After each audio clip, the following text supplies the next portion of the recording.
was one of those people who never spoke when I was feeling pain, when I was happy, when I was sad. It was always neutral. There was no emotion there. But then after discovering my status, and things that I went through with it, I sort of saw life in a different way. I learned to accept myself more. I realized that I needed to love me, not to wait for somebody's opinion of me, but have my own opinions of myself. It was not easy. It was a process, but then that's actually how I went about it. And having just people who understand, that those people who will never actually tell you to your face, but they're just friendly as they are, and you sort of learn from the way they live on how you should actually live your life.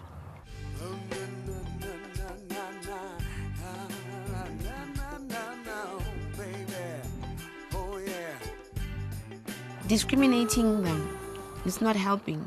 It's just like when somebody's sick and somebody's in a coma, they never respond. But they always say that talking to them and being by their side, they feel you and it helps.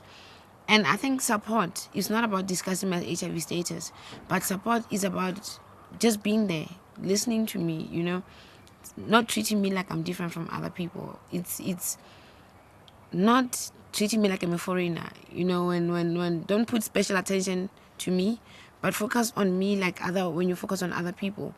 And support again is just by being a shoulder to cry on. We have a lot of emotional times with HIV, and sometimes you just need that shoulder when you cry on, for somebody not to say I told you so, or I know, or I thought it would be like this, but for somebody to just let you be, cry, be happy, be excited, But support system is the biggest healing remedy of all. You can be HIV positive and not be on treatment, but as long as when you go home after each day and you receive a smile, that's like the bonus for everything. There's a song that goes like, the greatest love of all starts with yourself.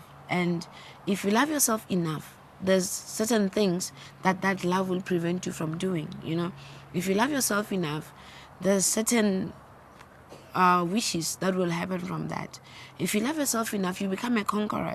If you love yourself, you become this great winner. You become a legend.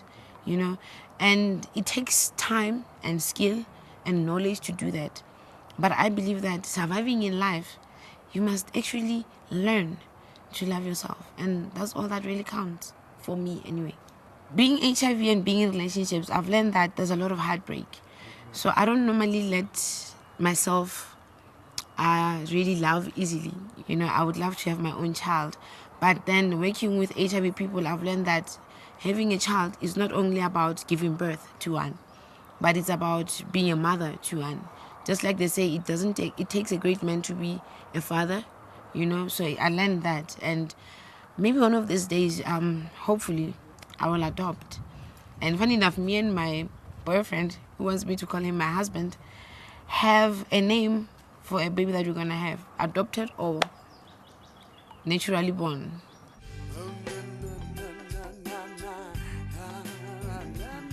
The government is working on its own and making decisions on its own, and we are like bystanders. We are just supposed to stand there and be like, yes sir, and it's not fair. And at the end of the day, we are the ones who are dying. We are the ones who are sick. Do you understand that? So when it comes to the government, I think I'd have to take them and put them here and tell them just what I think of them.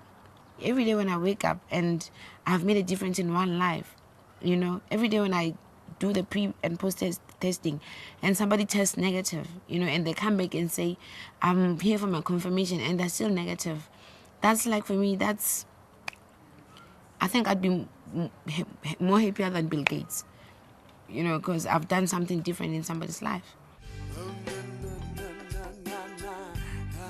If they would start realizing that this problem affects everybody, as much as you are unique, as much as you have your own rules, but then if it rains everywhere and all of us have umbrellas, why not try to cover the place, so that nobody gets wet?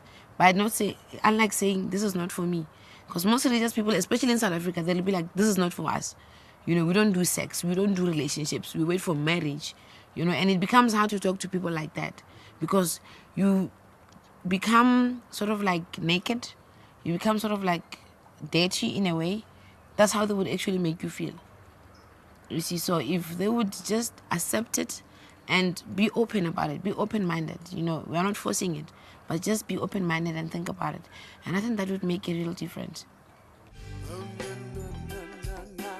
One of my hopes now, I realized that I never thought I'd reach 25. So I'll be 25 soon, and it's to have a family, a husband, those kind of things. I'm not one with material things and stuff, but I think being more content with myself, like realizing that this is enough and I don't need anything else. And one of my hopes was for God to at least realize that I'm actually here, which He has, and I'm grateful for that. Hi, my name is Norah. I'm from South Africa, in a province called Gauteng. I actually live in Pretoria. It's one of the townships or cities. And I've been living with HIV since 2002. And I'm quite happy. Thank you. Then I can see, never judge a